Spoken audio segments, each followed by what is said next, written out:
Patients of all ages and skin types can develop melanoma.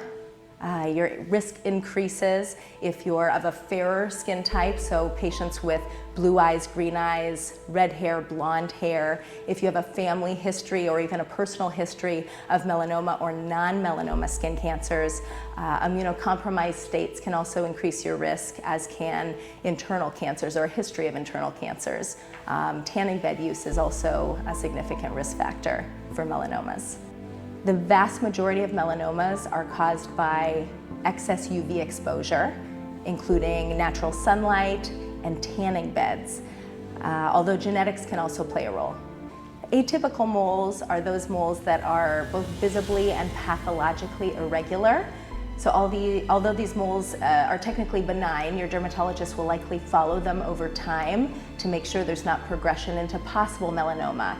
This is usually done by something called mole mapping, which not every practice does because it's quite time consuming, but it's where we map out moles and follow them year to year and watch for changes. We always want to be in partnership with our patients, so we recommend that patients check their own skin for something called the ABCDE rule of melanomas. We often counsel our patients to look for changes in size, shape, and color of their moles, and then obviously we do the same at regular skin checks as dermatologists. With melanomas, early detection is so important.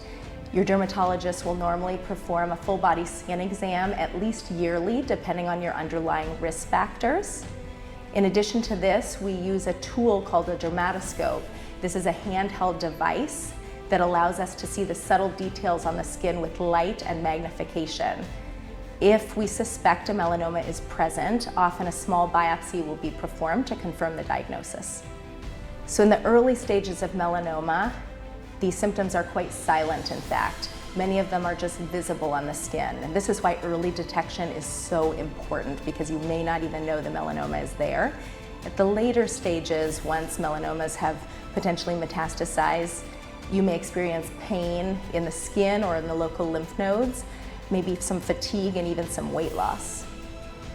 This is why it's so important to work in partnership with your dermatologist to detect melanoma early if it's there, because yes, melanoma can spread to other parts of the body in its later stages, areas of the body such as the brain, the bones, the liver, lungs, and even the stomach.